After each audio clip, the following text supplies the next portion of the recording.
Hello students, chapter probability में जो पिछले वीडियो में हमने देखा था उसी कंसेप्ट को आगे बढ़ाते हुए let me ask you two very simple question. First is how many total cases are possible if two coins and one die are thrown simultaneously, and the second question is how many cases are possible if a pair of dice is thrown and a card is drawn from a bag containing 10 cards numbered from 4 to 13. So you can pause the video or try to answer these questions. कोशिश करेंगे दोनों के answers देने की. Hope आपने दोनों के answers find out कर लिए होंगे, but let me tell you. First is how many total cases are possible if two coins are tossed and along with them one die is tossed. तो अगर आप दो कॉइन्स की बात करते हैं, आपको पता है मैं एक एक कॉइन लेता हूँ. अगर आप एक कॉइन टॉस करते हो तो दो केसेस होते हैं, दूसरा कॉइन टॉस करते हो तो भी दो केसेस होते हैं, और एक डाई टॉस करते हो तो 6. एक डाई को रोल करते हैं, थ्रो करते हैं तो 6. तो टोटल आपके इसमें 24 केसेस हो गए. Next is how many cases are possible if a pair of dice is thrown. तो अब आपको मालूम है कि अगर एक पेयर ऑफ डाइस हम थ्रो करते हैं तो टोटल 36 केसेस बनते हैं. एक डाई फेंकी तो 6, दूसरी डाई फेंकी तो 6, और उसके बाद वो कहता है कि एक बैग में से आपको कार्ड निकालने हैं. 10 कार्ड्स हैं, तो नंबर कुछ भी हो उनके ऊपर, क्योंकि सब अलग अलग हैं, इससे कोई फ़र्क नहीं पड़ता, बस कार्ड्स अलग अलग हैं. तो आपके इसमें 10 और वेज हो सकते हैं. तो टोटल वेज हो गए आपके इसमें 6 या 36 एंड 10 360. तो इन दिस वे हम फाइंड आउट करते हैं these are the total number of cases और total number of outcomes. Now next thing is what do we have to consider. Let me tell you. Suppose आपके पास में 3 persons हैं. हम बात करते हैं चिंटू, मिंटू और टिंकू, 3, और इनको एक लाइन में खड़ा होना है. तो हम देखते हैं कि ये कितने तरीके से खड़े हो सकते हैं. यू कैन सी यहाँ पर हो सकता है कि पहले नंबर पर चिंटू खड़ा हो, दूसरे पर मिंटू और तीसरे पर Tinku. In the same way हो सकता है पहले पर चिंटू, दूसरे पर टिंकू, तीसरे पर मिंटू. इन दिस वे अगर आप चलते जाते हैं तो आपके इसमें 6 केसेस बनेंगे, इससे ज़्यादा नहीं बन सकते. मीन्स अगर 3 लोगों को एक लाइन में खड़ा करवाना है या 3 चीज़ें हैं उनको एक ऑर्डर में रखना है, तो आपके पास में टोटल 6 ही तरीके बनते हैं. I can write first, second, third, fourth, fifth, 6. इसके अलावा कोई और वे पॉसिबल ही नहीं है. इन द सेम वे मान लीजिएगा अगर इनका एक और साथी आ गया पिंटू, तो उस केस में यू कैन सी कि अगर मैं फर्स्ट प्लेस पे चिंटू को रखता हूँ और फिर Mintu, Tinku, Pintu, in this way सभी को मैंने अरेंज किया. तो अब आप ये देख लीजिएगा कि चिंटू अगर पहले प्लेस पर है तो उसके कॉरस्पॉन्डिंग 6 पोजीशंस बनती हैं, 1 2 3 4 5 6. बिल्कुल इसी तरीके से अगर आप मिंटू को फर्स्ट पोजीशन पर रखेंगे 6 केसेस और आएंगे. जब मिंटू फर्स्ट पोजीशन पे होगा तो 6 केसेस और होंगे. ठीक है, टोटल 6 केसेस हो गए. अगर टिंकू फर्स्ट पोजीशन पे होगा तो 6 केसेस और जब पिंटू फर्स्ट पोजीशन पर होगा तो 6 केसेस और. तो टोटल अगर हम देखते हैं तो 24 केसेस बन जाएंगे यहाँ पर.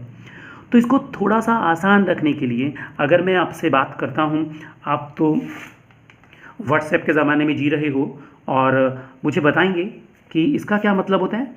व्हाट्सएप पे जब आप मैसेजेस करते हैं, IDC का मतलब सोचिएगा, I think it is I don't care. उसके बाद चलो ये ट्राई कीजिएगा, TYT. TYT का मतलब सोचिएगा क्या होता है. इसका मतलब होता है take your time. After that ये तो बिल्कुल आपको मालूम ही है, TQ थैंक यू. और उसके बाद अगर हम बात करते हैं NRN, सोच रहे हैं इसका क्या मतलब हो सकता है जी. इसका मतलब है नो रिप्लाई नेसेसरी. अगर ज़रूरत नहीं है तो रिप्लाई करने का ज़रूरत नहीं है. तो आप एक बात नोटिस कीजिएगा कि ह्यूमन बींग्स का ये नेचर है कि वो चीज़ों को शॉर्ट फॉर्म में लिखने की कोशिश करते हैं, और ये आज की बात नहीं है, फ्रॉम द टाइम इमेमोरियल ये ह्यूमन बींग्स करते रहे हैं. तो अभी इन्हीं दोनों चीज़ों को अगर मैं एक शॉर्ट फॉर्म में लिखूँ, पहला केस था जब चिंटू, मिंटू, टिंकू थे, तो आपके पास में टोटल 6 केसेस बने थे. तो इसको हम लिख सकते हैं 6. लिखने के लिए हम 3 फैक्टोरियल करते हैं. अब ये जो फैक्टोरियल है, ये साइन ऑफ एक्सक्लेमेशन होता है, जो विस्मयादि बोधक चिन्ह. इसका मीनिंग होता है कि 3 से लेकर के अगर मैं रिवर्स ऑर्डर में काउंटिंग करूं तो मुझे सबसे छोटे नेचुरल नंबर तक जाना है. मतलब कि मैं इसको सिंपल शब्दों में कह सकता हूं कि the product of 3 natural numbers. और आपको मालूम है सबसे छोटा नेचुरल नंबर 1 होता है. तो टोटल बन गए 6 केसेस. यहाँ पर 4 थे तो it will be written 4 factorial. तो इसको अगर मुझे लिखना है तो it can be written as 4 into 3 into 2 into 1। तो 4 3 जा 12, 12 2 जा 24, 24 1 जा 24, तो टोटल 24 केसेस बने। तो अब ये फैक्टोरियल नोटेशन अभी हम क्योंकि प्रोबेबिलिटी करनी है तो मैं बस आपको जो चीज़ें रिकॉल करनी चाहिए वो करवाने की कोशिश कर रहा हूँ। बिल्कुल इसी तरीके से अगर मुझे 10 फैक्टोरियल लिखना है तो again the way is same, reverse counting आप लिखेंगे 10 9 8 7 6 5 4 3 2 1। इनको सब मल्टीप्लाई करना आप बहुत अच्छे से जानते हैं। Just multiply this and you will get the answer. अभी बहुत काम कर लिया तो थोड़ी सी आपको मिठाई खिला देते हैं। कहोगे कि सर ने कुछ भी नहीं किया, इतनी सारी मेहनत करवा दी। लेट अस सी, सपोज़ आपके पास में ये 3 मिठाई हैं। मुझे नहीं मालूम कि आपको क्या अच्छी लगती है, रसगुल्ला, बर्फ़ी और चमचम। अगर मैं आपसे कहूँ कि आपको कोई भी 2 मिठाइयाँ इसमें से सिलेक्ट करनी है तो टोटल कितने तरीके हो सकते हैं? तो लेट अस चेक। हो सकता है कि आप रसगुल्ला और बर्फ़ी को चूज़ करो, चलिएगा। हो सकता है कि किसी को रसगुल्ला और चमचम अच्छा लगता हो सकता है किसी को बर्फ़ी और चमचम अच्छा लगता हो। तो आप अगर यहाँ से बहुत ध्यान से देखते हैं तो आपको ये पता लगता है कि यहाँ पर जो इन टोटल कितने केसेस बन गए, यहाँ पर इन टोटल 3 केसेस बन गए। मतलब कि आपके पास में 3 चीज़ें थी और उसमें से आपने 2 चूज़ करनी थी, तो आपके पास में टोटल 3 केसेस बन गए। चलो एक मिठाई हम और बढ़ा देते हैं। अब आपके पास में आ गया एक और मिठाई, जलेबी। तो आप देखते हैं अगर 2 चूज़ करनी हो तो हम किस तरीके से चूज़ कर सकते हैं। हो सकता है कि कोई रसगुल्ला और बर्फ़ी चूज़ करे, हो सकता है कि कोई रसगुल्ला और चमचम, हो सकता है कि कोई रसगुल्ला और जलेबी। बिल्कुल इसी तरीके से हो सकता है कोई बर्फ़ी और चमचम, बर्फ़ी और जलेबी।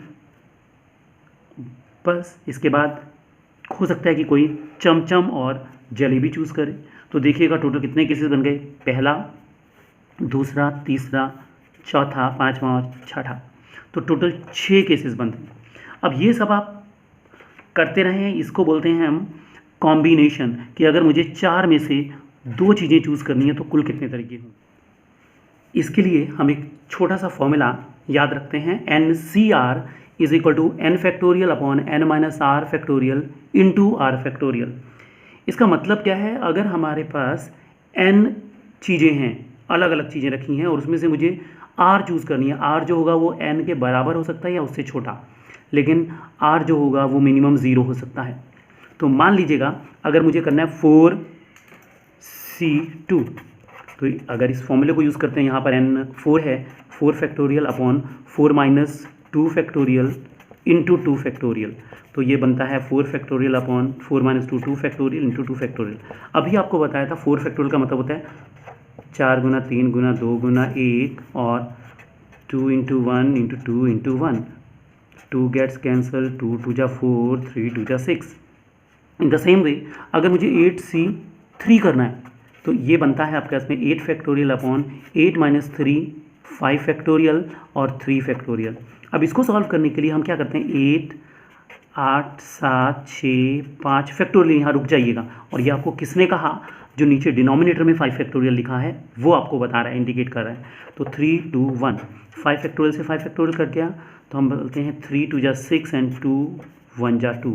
तो आपके पास में 56 केसेस हो गए, क्योंकि जैसे अभी पीछे आपने मिठाइयों को चूज़ किया था नंबर ऑफ वेज, तो वो कम केसेस के लिए आसान है उस तरह से बनाना, लेकिन अगर नंबर बहुत ज़्यादा हो जाता है और चूज़ करने वाले नंबर्स भी ज़्यादा होते हैं तो बहुत मुश्किल होता है। तो एक छोटा सा मैं आपको बता रहा हूँ अभी, इसको 8C3 को लिखने का सिंपल वे है, 8C3 इज इक्वल टू, हम क्या करते हैं जितना नीचे लिखा होता है 8C3 तो 3 2 1। अब आपने 3 फैक्टर्स बन गए, 1 2 3, तो ऊपर भी हम 3 फैक्टर्स ही लिखेंगे 8 से शुरू करते हुए, 8 7 और 6। तो अब आप कैंसिलेशन कर लीजिएगा, ये कैंसिल हो जाएगा, वी गेट 56। मान लो अगर मुझे करना था 12C2, तो बहुत सिंपल है, मैं क्या करता हूँ, नीचे 2 है तो 2 इंटू 1 और ऊपर 12 से शुरू करते हुए 2 फैक्टर लिखने हैं, तो 2 6 12, तो आंसर आ गया 66। तो जैसे जैसे ज़रूरत पड़ेगी हम इसको आगे करते रहेंगे। नाउ एक बहुत इंपॉर्टेंट कंसेप्ट जो मैं आपको बताना चाहूँगा, a die is thrown twice, एक क्वेश्चन की फॉर्म में, a die is thrown twice and some of the numbers appearing is observe to be 6। What is the conditional probability that the number 4 has appeared at least once. अब conditional probability ये थोड़ा सा नया concept है, अभी मैं कोई फॉर्मूला नहीं बताऊंगा, जो आपको मालूम है केवल उसी के ऊपर बेस्ड। तो as all of you know कि हमारे पास जो टोटल 36 केसेस बनते हैं वो ये आपके सामने ऑब्जर्व कर सकते हैं आप। अब उसने हमें कहा है कि if the sum of the numbers appearing on the observe dice is 6, तो अब आप इसमें से वो केसेस ढूंढेंगे। ये टोटल आउटकम्स हैं 36, इसमें से आपको इवेंट क्या ढूंढनी है जबकि सम 6 हो। तो आपको बताया था इवेंट क्या होती है, it is the all observations which satisfy this condition. तो अब आप देख लीजिएगा, मान लो वो इवेंट ए है कि सम 6 आता है, तो चेक कर लीजिएगा 6 कहाँ है, देखिएगा 6 1 5, नेक्स्ट इज 2 4 3 3 4 2 एंड 5 1। इसके अलावा कोई और केस है क्या जहाँ पर सम 6 बनता है? तो आई थिंक नो। अब हमें उसने कह दिया कि सम 6 है। अब मेरी दुनिया ये बन गई पूरी, जो 36 केसेस थे वहाँ से सिमट करके मैं यहाँ पर आ गया। उसने कहा कि अगर दोनों डाइस के ऊपर नंबर 6 आता है तो बताइएगा कि कंडीशनल प्रोबेबिलिटी क्या है कि जो एक डाई होगी कम से कम एक के ऊपर 4 आएगा। आप चेक कर लीजिएगा, इसमें से कम एक के ऊपर 4 कितने केसेस में आ रहा है, इसके ऊपर 4 आ रहा है और इसके ऊपर 2 केसेस में 4 आ रहा है। तो हमारे पास जो रिक्वायर्ड प्रोबेबिलिटी है वो बनती है 2/, और यहाँ टोटल केसेस काउंट कर लीजिएगा 1 2 3 4 5, 2/5 इज द आंसर। अभी मैं कोई फॉर्मूला नहीं लिख पा रहा हूँ, नेक्स्ट वीडियो में हम कंडीशनल प्रोबेबिलिटी पढ़ेंगे और डिटेल में। अभी बिल्कुल बेसिक कंसेप्ट है जो आपको मालूम है। उसने कहा है कि अगर पहली जो डाइस फेंकते थे उनके ऊपर अगर सम 6 है तो बताइएगा कि उनमें से एक नंबर 4 होगा, इसकी क्या प्रोबेबिलिटी। तो सम 6 हमारी दुनिया सिमट करके इतनी सी रह गई, उसमें से आपने वो केसेस देखे जिसमें 4 कम से कम एक बार आता है, तो वो 2 ही केसेस बनते हैं। तो हमारा आंसर आ गया 2/5। नेक्स्ट केस है आपके पास में question, 3 coins are tossed, find the probability that they are all tails. अब हमें निकालना है कि वो सभी टेल्स हैं। इफ़, अब पहला केस, अभी आपको मालूम है कि अगर हम 3 coins को टॉस करते हैं तो टोटल 8 केसेस बनते हैं, जो हमने पिछले वीडियो में पढ़ा था और आप पहले भी पढ़ चुके हो। All the 8 cases I have written.